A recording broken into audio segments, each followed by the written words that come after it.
Donald Trump is falling apart. Not politically, not rhetorically, physically. And the panic inside his inner circle right now is becoming impossible to hide. Because what we may be witnessing in real time is something no White House spin doctor can easily explain away. The visible deterioration of a sitting president while his handlers desperately tried to control the narrative. Just look at the images from Trump's latest appearance. At an event honoring veterans, while the United States is facing a dangerous international conflict and tensions with Iran are escalating, Trump walked on stage and cameras captured something deeply alarming: a spreading rash across his neck, visible lesions forming, and the same strange discoloration that had already appeared on both of his hands in recent weeks. These are not edited images. They are not internet rumors. They are real photographs and real video. And immediately the White House rushed out a statement insisting everything is perfectly normal. According to them, Trump is simply using a preventative skin treatment. Preventative. That's the magical phrase they want the public to believe. But medical experts quickly pointed out something the White House would rather people not think about. The treatment commonly used in situations like this is often prescribed for precancerous skin lesions. So now the questions start piling up. Why the secrecy? Why the sudden medical spin? And why is Donald Trump, at the very same time, struggling to walk straight, rambling through incoherent speeches, and repeatedly telling crowds that he doesn't think he's going to heaven? Something is happening here, and the panic around Trump is only just beginning.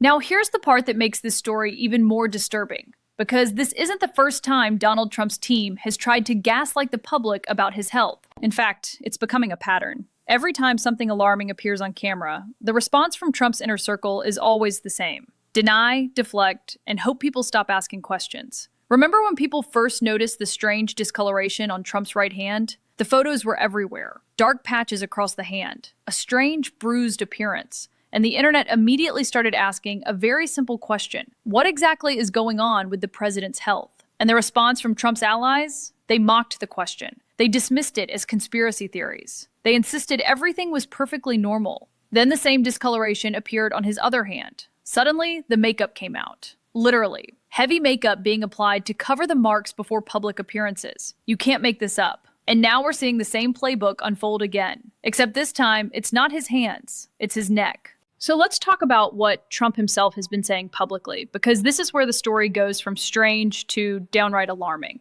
Let me show you something. Donald Trump has now repeatedly told audiences that he doesn't think he's going to heaven. Yes, you heard that correctly. Not once, not twice, multiple times. At rallies, during interviews, even while speaking to reporters on Air Force One. Let's look at what he actually said. Trump told a crowd, "I don't think I'm going to make it to heaven." Then he doubled down, saying he's not worthy of heaven. And he repeated the same line again during another appearance. Now, think about that for a moment. This is the President of the United States, the same man currently making decisions about war, military deployments, and international crises, standing in front of massive crowds and casually talking about how he doesn't believe he's heaven-bound. It's bizarre. It's unsettling. And it raises a serious question about what exactly is happening inside Trump's head right now. Because this isn't normal political rhetoric. This is the kind of rambling, existential commentary you expect from someone who is clearly struggling to stay focused. And it doesn't stop there. Because at that same veterans event where the rash on Trump's neck was clearly visible, something else happened that perfectly illustrates the problem. Trump attempted to place a medal around a veteran's neck, a simple ceremonial moment, something presidents have done thousands of times. And yet Trump visibly struggled to complete the task. The ribbon tangled, the medal awkwardly hung around the veteran's neck, and the moment turned into an uncomfortable spectacle. But the audience applauded anyway, like trained seals, as if nothing strange had just happened. And that right there is the story of the Trump era in a nutshell. Reality unfolding in front of everyone's eyes, and a political movement pretending not to see it. Now let's slow this down for a moment, because when you actually look closely at the timeline of what's happening here, the story becomes even more disturbing. And I want to walk you through it step by step.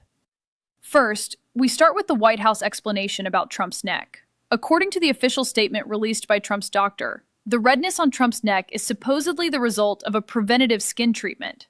Preventative. That word is doing a lot of heavy lifting here. Because when medical experts hear that phrase, preventative skin treatment, they immediately start thinking about a very specific category of medication. Let me explain. Doctors commonly prescribe topical medications like fluorouracil to treat precancerous skin lesions. These medications are not cosmetic creams. They're used when doctors are trying to stop abnormal skin cells from turning into cancer. Now, to be clear, we do not have Trump's medical records. The White House has not released them. And that's exactly the problem. Because if this were something minor, something routine, something completely harmless, why the secrecy? Why the vague statements? Why the sudden need to frame everything as preventative? And this is where the story starts getting even stranger. Because the neck rash isn't the only thing people are noticing. Let's rewind to what we've seen over the past few weeks. First, there was the discoloration on Trump's right hand. Then the same discoloration appeared on his left hand. And observers noticed something else. Heavy makeup being applied to his hands before public appearances.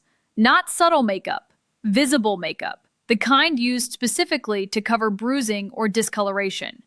Now ask yourself a basic question. Why would someone need to repeatedly conceal marks on both hands? Some medical professionals have speculated about IV injections. Others believe it could simply be bruising. But again, we don't know. Because the White House refuses to provide transparency. And when a sitting president's health becomes a mystery wrapped in spin, that's not just gossip. That's a national security concern.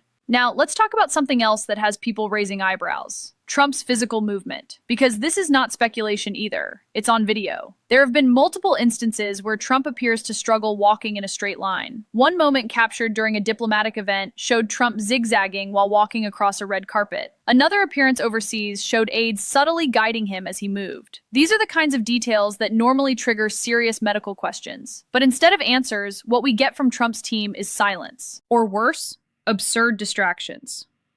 And that brings us to Trump's own words. Because if the physical symptoms are concerning, the speeches are even more bizarre. Let me read you something Trump recently told a crowd. "I don't think I'm going to make it to heaven." That wasn't a joke. He repeated the same idea again during another appearance, and again during a press interaction. Now think about how unusual that is. Presidents give speeches about policy, about leadership, about national priorities. Donald Trump, meanwhile, is wandering into strange monologues about whether he's worthy of heaven. You can't make this up. And it doesn't stop there. At one point during a speech to veterans, Trump abruptly started talking about the ballroom in the building. Not policy, not the war, the curtains, the architecture, the decorations. He literally started explaining how much money he saved by choosing the drapes, while addressing veterans during an international crisis. This is what the country is seeing. A president who struggles to stay on topic, whose speeches drift into bizarre tangents, and whose physical condition appears increasingly questionable. And yet the official line from the White House remains the same. Everything is fine, nothing to see here, just a preventative treatment. Right, sure. Because when something truly alarming is happening in politics, the first thing you usually see is a wave of vague explanations designed to make people stop asking questions. But the problem for Trump right now is simple. The cameras are still rolling, and the images keep piling up. Now step back for a second and look at the bigger picture here. Because what we're witnessing isn't just one awkward moment on stage, or one strange speech, or one unexplained medical issue. This is a pattern that has been building for months. And when you connect all the dots, the story starts looking less like a random series of odd events and more like a system under stress. A political movement trying desperately to prop up a leader who is increasingly unstable. Let's start with the speeches. Trump's public appearances are becoming harder and harder to follow. The sentences trail off. The topics jump randomly. One moment he's talking about war. The next moment he's ranting about curtains, drapes, or the size of a ballroom. Sometimes he stops mid-thought and drifts into stories that have absolutely nothing to do with the event he's attending. This isn't the kind of sharp, controlled messaging you expect from a president managing international conflict. It's the kind of rambling performance you see from someone who is struggling to maintain focus. And then there's the behavior.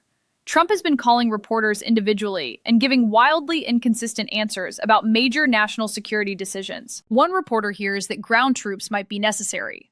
Another hears that there will probably be no boots on the ground. Another hears a bizarre phrase Trump keeps repeating. "I don't have the yips. I don't have the yips." What does that even mean in the context of war policy? You can't make this stuff up. Meanwhile, while Trump is wandering through these strange, unfocused statements, something else is happening behind the scenes. Other people appear to be stepping into the vacuum. During the current conflict with Iran, it wasn't Trump leading the messaging. Instead, Israeli Prime Minister Benjamin Netanyahu was appearing on television explaining the justification for the war. Netanyahu, not the President of the United States. Think about how extraordinary that is. The American president launches the country into a dangerous military confrontation, and then someone else ends up explaining it to the American public. That's not leadership. That's delegation by absence. And it gets even worse when you remember how Trump got back into power in the first place. His campaign promised something very specific. No more endless wars. No more foreign conflicts. No more regime change disasters. Those were the promises. Those were the slogans. Yet here we are again. American troops involved in another military escalation. The exact scenario Trump and his allies once claimed they would prevent. Even some of Trump's own supporters are starting to notice the contradiction. They're asking questions. They're wondering what happened to the promises. And that's when you know something is really starting to fracture. Because political movements can survive scandal. They can survive controversy. But what they struggle to survive is disillusionment. When supporters begin to feel like they were sold a fantasy, a brand, a performance, what we're seeing now feels less like a stable presidency and more like the final phase of something unraveling. A leader who appears physically diminished, speeches that drift into incoherence, decisions that seem increasingly detached from the campaign promises that put him back in power, and a political ecosystem scrambling to keep the illusion alive. But illusions don't survive reality forever. Eventually, the cracks become too big to ignore. And right now, those cracks are spreading fast. So let's be clear about what we're watching unfold here. This isn't just another strange Trump moment. This is the difference between reality and propaganda. Reality is what the cameras are showing. A president who appears increasingly unstable, whose speeches are drifting into bizarre tangents, whose physical condition is raising serious questions, and whose team is scrambling to control the narrative. Propaganda is the spin, the vague statements, the nothing to see here routine, the magical explanations that expect the public to ignore what's right in front of their eyes. And this is exactly why independent media matters right now. Because when powerful people try to rewrite reality, the only defense democracy has is people willing to document the truth and say it out loud. So if you want more reporting that cuts through the spin and exposes what's really happening, make sure you subscribe to this channel. Hit the subscribe button. Help us keep growing this community. Because the more people who see the truth, the harder it becomes for anyone, no matter how powerful, to hide it.